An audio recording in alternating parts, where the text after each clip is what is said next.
Glestin ou Gélestin. Ils sont assez reconnaissables parce qu'il y a des alvéoles sur toute la lame.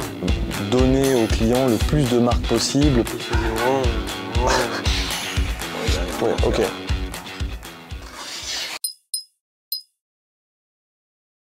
Salut à tous, bienvenue sur la chaîne des découpeurs. Je suis William, le cofondateur de couteauduchef.com. Salut, je suis Florent, le cofondateur de couteauduchef.com. On va vous parler aujourd'hui de la marque Glestin ou Gélestin. Gélestin ou Glestain. Glestain ou bref, on sait pas trop comment on le dit, mais voilà, donc ça s'écrit Glestin. Aujourd'hui, on va vous parler de cette marque. C'est une marque de couteaux japonais qui est une marque de niche qu'on a découvert il y a quelques années ensemble. Alors raconte-moi un petit peu la genèse de cette marque, de comment c'est arrivé à nos oreilles. En fait, il y en avait quelques clients des fois qui nous en parlaient en boutique. Ouais. Ils sont assez reconnaissables parce qu'il y a des alvéoles sur toute la lame, on vous les montrera après. Ok. Et c'est un peu comme Misono ou Global, vous avez des gens qui ont commencé ou qui ont à un moment donné utilisé les Glestins et ils veulent rester sur Glestin. Donc au fur et à mesure, on s'est dit bon on va passer dessus parce que comme c'est des couteaux qui sont typés occidental, c'était pas notre priorité. Quand on va au Japon, on cherchait plutôt des couteaux type japonais, quoi, manche en bois, etc. Donc bon, au fur et à mesure, on s'est dit on va partir sur Glestin, on va les ajouter au catalogue. Parce qu'en fait, c'est pas des couteaux qui sont disponibles à l'achat en France. Personne ne peut te les vendre. Voilà. C'est difficile. Ouais. Ok. Donc en gros, on s'est intéressé à la marque. On a vu qu'il y avait une petite audience sur ces couteaux-là d'experts et d'amateurs un petit peu avisés. Donc on s'est dit, il faut répondre comme d'habitude. Nous, notre intérêt, c'est de donner aux clients le plus de marques possible parce qu'il y a vraiment beaucoup de marques de couteaux, notamment au Japon. Et donc on s'est dit, bon maintenant, il faut qu'on trouve une solution pour aller vendre ces couteaux-là. Donc qu'est-ce qu'on a fait? On a pris contact, on a essayé de prendre contact avec eux, ça n'a pas marché je crois. Je crois pas, oui. Donc en fait on est allé au Japon directement. Hein. Et là on a plusieurs intermédiaires dans différentes régions. Et en fait c'est Glestin, ils travaillent avec des intermédiaires. Comme ça, ils n'ont pas à gérer eux-mêmes l'export, on va dire. Oui. Et ces intermédiaires nous ont proposé d'aller voir, d'aller visiter, etc. Alors ça, c'était une épreuve parce que c'était rigolo. On s'était retrouvés. Donc c'était quelle ville déjà qu'on avait rencontré l'intermédiaire? Nous, on était à Tsubame Sanjo. Ah oui, ok. Tsubame Sanjo. Coutellerie, ils font des petits couverts, ils font des bols, etc. C'est pas là où en fait on avait mangé du poisson et ça s'était un peu mal passé. On n'était pas super bien au niveau ventre. Non. Si, c'était là, non? Non, je crois qu'on a mangé des petits sushis sympas là. Ah oui, c'est vrai, c'est ça. Ouais. Enfin, bon, bref, le Japon, c'est vraiment rigolé. Les repas qu'on fait avec les fournisseurs, c'est toujours une étape. Sur l'autoroute, au lieu de mettre le régulateur, il faisait ah oui, c'est vrai. Et du coup, on avait la gerbe un peu dans la voiture. Bon, du coup, depuis Tsubame Sanjo, l'intermédiaire nous dit on y va. Bon, pas de problème. Et là, en fait, on a fait 2-3 heures de voiture pour y aller. Et on se retrouve donc dans une ville qui s'appelle, je ne sais pas. Glestinville, voilà. Voilà, mais on se retrouve, je pense, à mon avis, c'est dans une contrée reculée. Hein. C'était plus montagneux parce qu'il disait que il faisait froid déjà, beaucoup plus que. C'est vrai qu'il faisait froid. Et il disait que dans une semaine ou deux, il y aurait 3 mètres de neige à peu près. Ah oui. Normalement, il faisait des montagnes de neige plus haut que le bâtiment. Donc bref, on se retrouve dans cette usine, on rencontre de façon très formelle, très cordiale comme d'habitude avec le Japon. Vous savez, on doit se saluer, montrer les cartes de visite, regarder la carte de visite. C'est vraiment excellent comme aventure. Le thé japonais, je crois qu'il y avait le père fondateur de Glestin. Oui, bien sûr. Évidemment, il faut savoir que personne ne parle anglais, donc on est toujours avec un traducteur en temps réel, sous forme d'un petit œuf, quoi, comme un espèce de Tamagotchi à l'époque. Donc tu parles dans ton traducteur en français et ça fait la traduction en japonais. Il y a toujours un espèce de mec dans la boîte qui parle plus ou moins anglais, qui font venir, mais comme je dis, plus ou moins. Oui, plus ou moins. Donc on se retrouve dans cette salle de réunion très formelle où on nous montre évidemment tout ce qu'a fait la société Glestin. Et il se trouve qu'ils sont dans une région montagneuse et en fait ils sont spécialisés aussi dans les qu'est-ce qu'on a dit déjà? C'est les fixations de ski. Alors plutôt dans l'ancien temps, je ne sais pas si c'est toujours le cas, mais en tout cas j'ai ce souvenir de voir un petit peu partout dans cette salle de réunion des skis avec des fixations de ski. Voilà. Donc on se retrouve avec ces deux personnes pour parler des couteaux Glestin qu'on va vous montrer immédiatement. Ils disaient qu'ils étaient relativement récents, mais ils avaient 50 ou 80 ou 70 ans d'existence. Il nous a parlé d'un chef qui était au Japon et qui est revenu en France et qui, je pense, malgré lui, c'est lui qui a amené cette popularité de la marque Glestin en France, parce qu'il a utilisé ça et certainement que d'autres ont voulu faire comme lui. Et vous savez, l'intérêt avec les couteaux japonais, c'est leur rareté. C'est vrai qu'on aime bien, en règle générale, avoir des choses que les autres n'ont pas. Et donc cette petite niche de marché sur Glestin, c'est faite comme ça. C'est difficile d'avoir ce couteau-là, alors je le veux. Voilà. Et donc cette notoriété s'est faite au fur et à mesure. Et aujourd'hui, nous, notre but, c'est d'en faire partager une plus grande audience, parce que cette société le mérite. Les couteaux sont beaux et sont de bonne qualité. On va vous les montrer tout de suite. Donc il y a deux séries, enfin trois séries, mais on en a pris deux. La troisième est une déclinaison de la deuxième série. Donc on va vous montrer d'abord la série qu'on appelle la Home, comme la maison, Home Series. Voilà, donc là, couteau tout acier qu'on voit très bien ici. Inox. Tout inox. Avec un acier, donc c'est leur acier qu'ils font, c'est l'acier Glestin, c'est ça? C'est très protégé, on n'a pas pu visiter l'usine et leur acier, ils ont un nom de code Akuto 440. Donc c'est une sorte d'acier enrichi au molybdène, un peu comme de l'inox 440, etc. Un acier qui est facile à entretenir, pas trop dur, donc il va pas être trop cassant, et inox.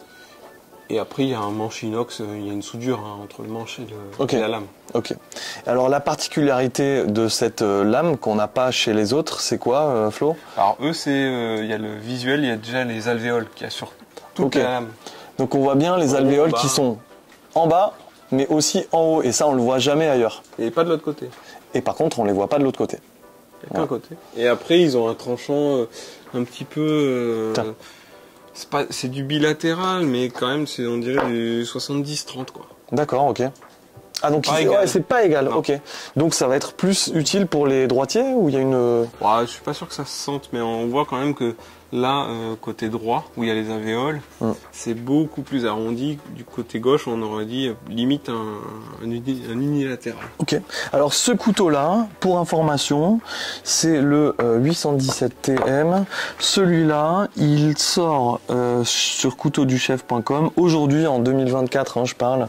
On verra ce qui se passera par la suite, parce qu'on n'est jamais à l'abri que ça augmente. Parfois, ça peut diminuer. Aujourd'hui, il est à 154,90 €. Donc, il est plutôt bien placé pour un couteau Santoku japonais tout acier. Oui, on est d'accord. Il a une très bonne qualité. Ouais. Et après, je crois que quand on y allait, ça avait pris 25%.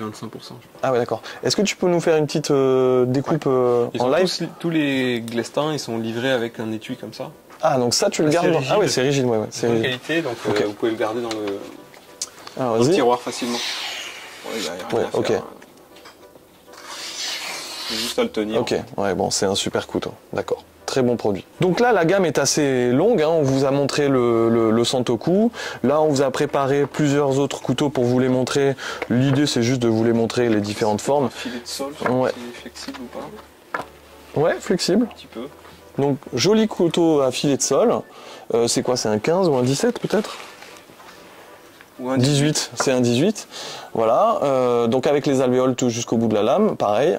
Voilà, bon produit. Et en fait, ce qu'on voulait vous montrer en vous proposant ces différentes tailles, c'est que la gamme est assez profonde. On a pas mal de produits qui rentrent dans cette gamme-là. Donc il y a un sujet. Et alors, ce qu'il faut savoir aussi, c'est que Glestin, ils sont assez populaires sur la grande taille de leur couteau. On va y venir sur l'autre série. Là, vous voyez sur celui-là, pareil, on voit des alvéoles partout. Donc ça, c'est vraiment unique, on le voit pas, je l'ai jamais vu moi ailleurs. Non, c'est vraiment une marque de fabrique. Ouais.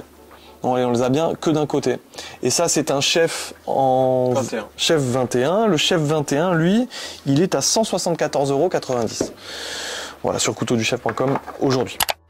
Donc nous, vraiment contents d'avoir pris en achat ces produits-là. Ça s'est bien passé. Il se trouve quand même que c'était en 2022 qu'on est allé les voir. Aujourd'hui, on est en 2024, ça fait 2 ans, donc on est en train qu'on parle avec eux, alors de notre côté, on a mis un peu de temps, c'est vrai. On a mis du temps aussi parce que quand on est allé au Japon et qu'on a visité énormément de forgerons, les Masashi Yamamoto, les comment ils s'appellent, Masaki, etc. On a acheté énormément de produits, donc on s'est dit bon, on va décaler un petit peu parce que la création de produits, on ne peut pas tout faire en même temps. Ouais. Donc on a décalé. Puis il y a quand même une dépense d'argent, faut dire. Voilà. Et puis niveau look, là, on était vraiment occidental, donc on a pris un peu plus de temps. Mais ce qui a aussi joué, c'est que en fait, ils nous ont offert un couteau de cette série-là, qui est assez atypique, donc de cette série, qui est assez atypique parce qu'en fait ici, vous avez la lame qui descend et ensuite qui continue de façon étroite comme ça. Et il était super bien. Et en fait, en l'utilisant à la maison, vu qu'ils nous l'ont offert, on a pu le ramener. On s'est dit, bah en fait, il est très très bien. Donc Glestin, on va les prendre. Et tu sais ce qu'il y a aussi, c'est que dans les sondages qu'on fait auprès de nos clients, il y a tous les 3 mois, il y a toujours quelqu'un qui nous dit ah, j'aimerais bien avoir des couteaux Glestin. Donc finalement, on s'est mis en place. Après, évidemment, le temps d'acheter, le temps de se faire livrer, le temps de s'entendre avec le fournisseur, tout ça, ça prend du temps avec le Japon. Donc voilà. On part sur l'autre série. Qu'est-ce que t'en penses? Donc cette série qui est un petit peu plus professionnelle. Série K, oui. Donc la série K. Pour les pros, parce qu'en fait, elle va être plus lourde au niveau du manche. Donc les clients occidentaux, c'est ce style-là de couteau dont je vous parlais, c'est qu'en fait, comme il a la lame qui est déportée, vous pouvez quand même venir hacher sans avoir les doigts qui vont toucher la table. C'est vrai que c'est une forme particulière celle-là. Et il reste fin pour rentrer dans des choses un peu collantes comme certains légumes comme les courgettes ou autre. C'est vrai qu'à première vue, on n'a pas l'habitude d'avoir ça, mais c'est quand même assez agréable à utiliser. Et c'est aussi, à mon avis, une marque de fabrique de chez eux. Oui, je ne vois pas ailleurs celui-là. D'accord, ok. Celui-là, je vais regarder tout de suite à combien il est, ça me semble intéressant de le savoir. Il est à 184,90 €. Couteau universel alvéolé dos courbé. K-Series. Et après, ceux qu'on voit souvent en K, c'est avec... il y a vraiment le culot ici, en métal, ce qui fait qu'il est quand même, il a un poids... c'est vachement lourd. Avec un poids, bien sentir le couteau en main. C'est super agréable. Ah, ok. C'est quand même, malgré tout, c'est quand même équilibré, hein, regarde. Ouais. Donc je le tiens, c'est assez équilibré, mais on sent qu'il c'est quand même bien lourd. C'est un 24, après il y a des 30, 33, 36 cm. C'est là que du coup, c'est assez rare, il y a des sashimi, sujiki et autres en 36 cm. Ah oui, ça coupe super bien. Alors là, par contre, tu veux faire du poisson, super. Voilà, d'où l'intérêt de dire que ça c'est vraiment une gamme pro. Tu mets pas ça dans ton tiroir en fait. Celui-là peut-être, mais le 36, tu mets pas dans ton tiroir. Le 36, il faut un très grand tiroir. Ouais, voilà. Et là, c'est vraiment dur d'avoir 36 cm normalement dans des marques. Et oui. Bon là, par contre, tu vois, regarde celui-là. Moi, je suis un. C'est un couteau à désosser japonais. Ah ouais? Là, c'est du unilatéral, le tranchant. Ah d'accord, ok. C'est super le couteau à désosser japonais. C'est vraiment. Ah bon? C'est un tranchant. Vas-y, tente. Fais-nous un joli tranchant. Pas un poulet? Ouais, vas-y. Pareil, ah ouais, bon, il n'y a rien à dire. Ça coupe super bien. Sachant que nous, on n'a pas fait d'aiguisage par-dessus, ça arrive de l'usine directement comme ça. C'est une petite usine, hein. C'est pas un gros fabricant, c'est une petite usine. Ok. Et ils font je sais pas combien ils font de couteaux, mais ça doit pas être non plus. Est-ce qu'ils ont un marché global ou est-ce qu'ils sont surtout connus au Japon? Je crois que c'était essentiellement Japon. Ok. Mais après, ils ont un petit peu de reconnaissance partout dans le monde. Tiens, bah regarde, montre-nous celui-là. Celui-là, c'est le genre de truc que tu mets pas du tout dans ton tiroir.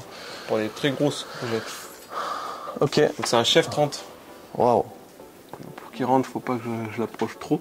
Waouh. Ah ouais, ok. Donc 30 cm de lame, les alvéoles partout, pas de l'autre côté. Ok. Et bien lourd sur le manche. Quasiment plat d'un côté et vraiment un beau biseau de l'autre côté. Ok. Est-ce qu'il est équilibré aussi, comme les autres ou pas celui-ci? Ouais, à peu près. Ouais, plus ou moins. Donc ça veut dire qu'en fait, malgré tout, selon le couteau, ils ajoutent ou enlèvent du poids. Je crois. Ok, voilà. Donc ça c'est important à savoir. Donc il y a vraiment cette réflexion que l'on voit souvent au Japon. Ils font pas une gamme de façon unique. Sur chaque couteau de la lame, ils travaillent un peu plus pour que chaque couteau soit à la perfection finalement. Et sur chaque couteau, en fait, on voit un peu les traces de la soudure. Ok. En diagonale par ici, je sais pas si on le verra sur la Ouais. Peut-être là. On le voit des deux côtés, en fait, ok. comme c'est pas le même acier. D'accord. Donc celui-là, alors pour info, celui-là à mon avis il vaut très cher. Pour info, celui-là, c'est la K-Series.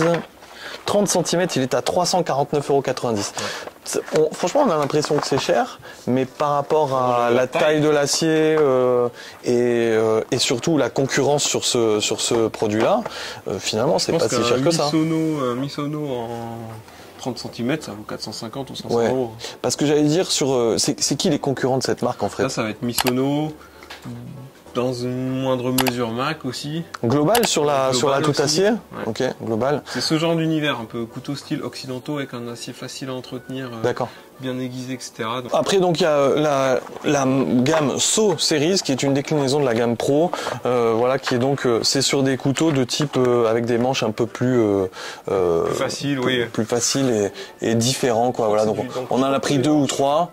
Voilà, ça c'était pour vous le montrer. Ça, on va l'utiliser. C'est un couteau à saumon, ça aussi. Ouais. On va l'utiliser nous en Occident pour le saumon, mais ça peut être utilisé pour le jambon aussi, hein, sans problème. Le manche pour le coup n'a pas ce culot en acier. Voilà, c'est ça la différence. Okay. Il n'y a pas de mitre. Et il n'y a pas de mitre. Sur tous les Glestins, c'est manche PACA, donc c'est du bois compressé. Donc voilà, donc c'est cette marque Glestin que l'on fait importer directement du Japon. Ça, pour le coup, Florent, est-ce que notre capacité à recevoir cette marchandise-là est facile ou est-ce que, en gros, on réceptionne et on peut attendre 1 an ou 2 avant de nouveau réceptionner? Alors, il y a forcément du délai, plusieurs mois, mais c'est plus carré. Donc, quand on commande, on va nous dire, bon, ça sera à peu près dispo telle date. D'accord. C'est un peu plus facile pour nous de reprévoir la prochaine, etc. Ok.